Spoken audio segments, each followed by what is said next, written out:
காலை வணக்கம் நண்பர்களே. இன்றைக்கு நாம் செய்ய போகிறது வெண்டிக்காய் பொரிச்சி குழம்பு. அது எப்படி செய்கிறேன்னு சொல்லி பார்ப்போம். வாங்க சமையல் அறைக்கு போவோம். வாங்க. வெண்டிக்காய் பொரிச்சி குழம்புக்கு நாம் வெண்டிக்காயை நல்லா துப்புரவு பண்ணி நீளமாக வெட்டி வச்சிருக்கிறோம். சிறிதளவு சின்ன வெங்காயம், சிறிதளவு கருவேப்பிள்ளை, அடுத்தது பழப்புளி, தேங்காய் அரைத்த முதலாவது பால், தேங்காய் அரைத்த ரெண்டாவது பால், சிறிதளவு மிளகாய் தூள், கொஞ்சம் சோம்பு, வெந்தயம், சிறிதளவு கடுகு, உப்பு, சிறிதளவு எண்ணெய். இவ்வளோதான் நம்மளுக்கு தேவை. இப்போ நாம் வெண்டிக்காயை பொரிச்செடுப்போம். ஸ்டவ்வில் கடாயை வச்சாச்சு. கடாயில் எண்ணெயை விட்டுருக்கோம்.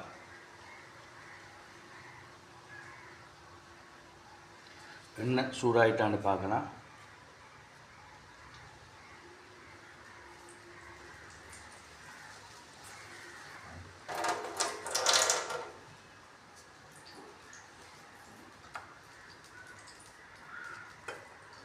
எண்ணெய் சூடாயிட்டு இப்போ வெண்டிக்காயை பொரிச்சு எடுப்போம்.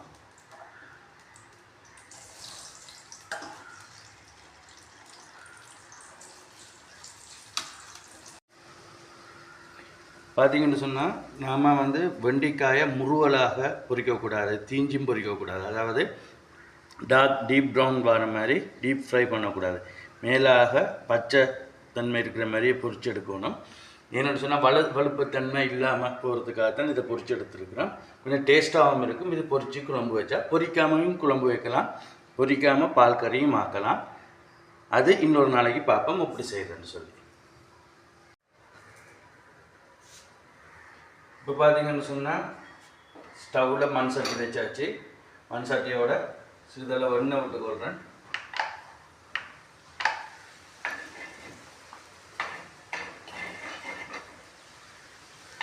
எண்ணெய் காஞ்சதும்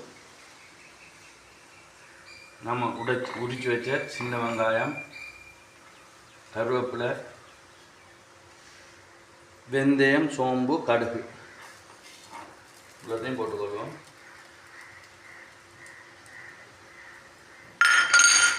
இப்போ ஸ்டவ்வை நாம் ஸ்லிம்மில் வச்சுக்கொள்வோம்.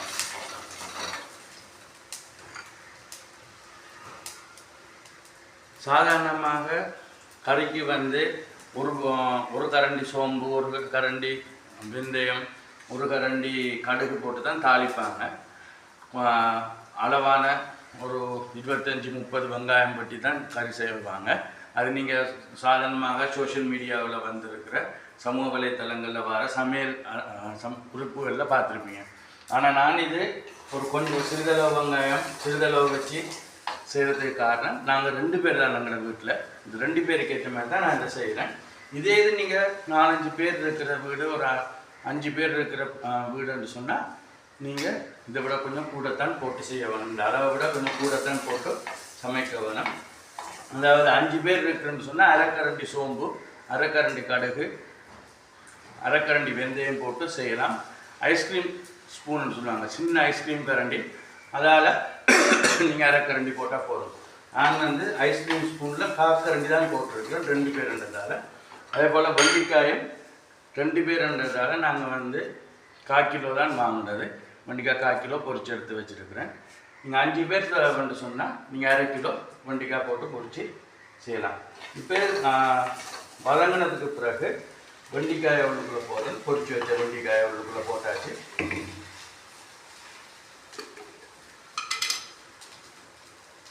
அதோட ஒரு கரண்டி மிளகாய் தூள், உரைப்பு தேவைன்னு சொன்னால் 2 கரண்டி போட்டுக்கொள்ளுங்க.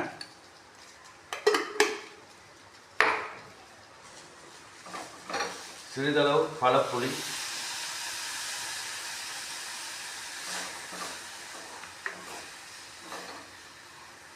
உப்பு சிறிதளவு போட்டு பிரட்டி கொள்ளுங்க.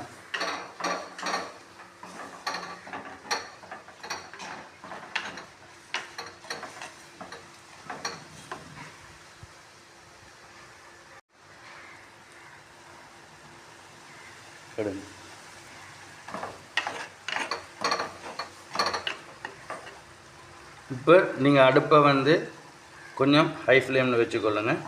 என்னென்னு சொன்னால் புளி தண்ணியிலையும் உப்பு தண்ணியிலையும் இந்த வெண்டைக்காய் கொஞ்சம் கொதிக்கும் வரைக்கும். மற்றது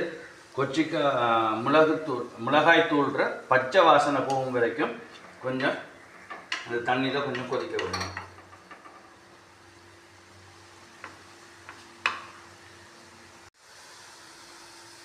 இப்போ பார்த்தீங்கன்னு சொன்னால் ஃப்ரெண்ட்ஸ் பச்சை வாசனை போயிட்டு மிளகாய் தூள்ற பச்சை வாசனை போயிட்டு இப்போ அரைத்து வைத்த 2வது தேங்காய் பாலில் சிறிதளவு விடுவோம்.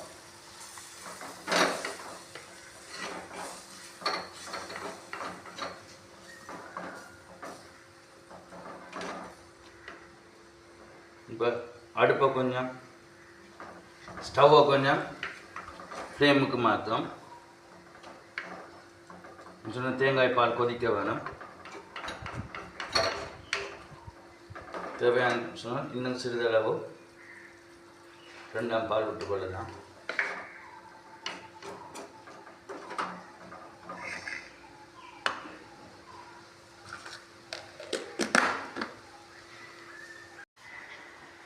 இப்போ பார்த்தீங்கன்னு சொன்னால் பச்சை வாசனை மிளகாத்தூள்ற பச்சை வாசனை போய் தேங்காய் பால் நல்லா கொதித்து வத்தி வந்திருக்கு. இப்போ நாம் அரைச்சி வச்ச தேங்காய் பால்ற 1ஆம் பாலில் சிறிதளவு விடுவோம். 1ஆம் பால் வர்றதுக்கு 1ஆம் பால் வந்து ஏன்னு சொன்னால் தேங்காவை அரைத்து அது புளிஞ்சு எடுக்கிற 1ஆம் பால் வந்து கொஞ்சம் திக்காக இருக்கும். தேங்காயோட டேஸ்ட் வந்து கொஞ்சம் கூட இருக்கும், டேஸ்ட்டாக இருக்கும், நல்ல சுவையாக இருக்கிறதால அதை போடுறோம். 2வது 3வது பால் புளிகிற நேரம் அதில் இந்த முதலாவது பால் புளிகிற பால் தன்மை இறங்கி 2வது 3வது பால் புளிகிற நேரம் இந்த பால் தன்மை திக்னஸ் குறைவாக தான் இருக்குது, தடிப்பம் குறைவாக இருக்குது. அதனால் இந்த பாலில் பெருசான சுவை இருக்காது, இந்த தடிப்பமான தன்மையும் இருக்காது. 2வது பாலை விடுறது காரணம் அந்த மிளகாய் தூளோ இல்லாட்டி மிளகுத்தூளோ இல்லாட்டி மஞ்சள் தூள் போட்டு கறியாக்குற நேரம் இந்த பச்சை வாசனைகள் இல்லாமல் போகிறதுக்காக தான் அதை அந்த 2வது பாலில் நாம் கொதிக்க விடுறது. பிறகு கிட்டவாக தலைப்பால் போட்டிருக்கிறோம், அதாவது 1வது பால் போட்டிருக்கிறோம். இப்போ பார்த்தீங்கன்னு சொன்னால் கறி நல்லா கொதிச்சுட்டு பால்ற தன்மையை நல்லா மாறிட்டு இப்போ ஸ்லிம்மில் ஒரு 1 மினிட் விட்டுட்டு நாம் கறியை இறக்கி கொள்ளலாம்.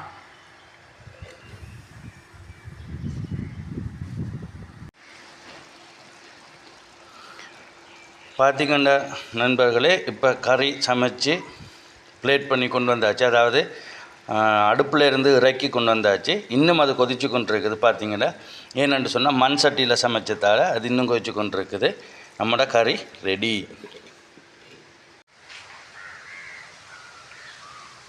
வெண்டைக்காயை வந்து அதிகமான பேர் வந்து குழம்பு மிளகாய் போட்டு குழம்பு மிளகாத்தூள் போட்டு குழம்பு வைக்கிறதோ சரி, இல்லாட்டி மஞ்சள் தூள் போட்டு வெள்ளைக்கறி பால் கறி வைக்கிறதுக்கோ சரி, என்ன செய்வாங்கன்னு சொன்னால் பொரிச்சிட்டு ஆக்க மாட்டாங்க, நேரடியாக உப்பு தண்ணியில் கழுவிட்டு அதை ஆக்குவாங்க. அந்த நேரம் வலுவழுப்பு தன்மை ஒன்று இருக்குது. அப்போ சின்ன பிள்ளைகள் வந்து அந்த வலுவழுப்பு தன்மை இருந்தால் சில பேருக்கு அது பிடிக்கிறதில்ல, அந்த வலுவழுப்பாக இருக்குமென்று சொல்லி பிடிக்கிறதில்ல. அதனால தான் நான் என்ன செய்யிருக்கேன்னு சொன்னால் அதை சாடையாக எண்ணெயில் பொரிச்சு எடுத்துருக்கேன். இப்போ அது அந்த வலுவழுப்பு தன்மை இருக்காது. அதே நேரம் ஒரு சின்ன ஒரு க்ரன்ச்சினஸ் கொடுக்கும். இந்த க்ரன்ச்சினஸும் வந்து இந்த வெண்டைக்காய்க்கு வந்து கொஞ்சம் டேஸ்ட்டாக இருக்கும். அந்த எண்ணெய் போட்டு நாம் பிரட்டலை, அதனால் ஒரு சாடையான ஒரு 2 துளி எண்ணெயில் தான் நாம் அந்த தாளித்து நாங்கள் இதையும் பொரித்து எடுத்ததால் இந்த வெண்டைக்காயில் எண்ணெய் தன்மை எண்ணெய் டேஸ்ட் இருக்கிறதால இந்த குழம்பு இன்னிலண்ட டேஸ்ட்டாக இருக்கும்.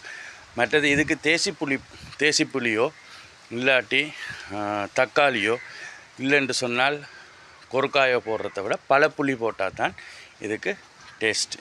இது வந்து டேஸ்ட்டாக இருக்கும். இந்த கறி சிறிதளவு புளித்தன்மையும் சிறிதளவு உப்பு அளவான தன்மையும் இருந்தால் தான் இந்த கறி வந்து டேஸ்ட்டாக இருக்கும். அடுத்ததாக நாம் ஒரு சமையலில் சந்திக்கும் வரை பாய்.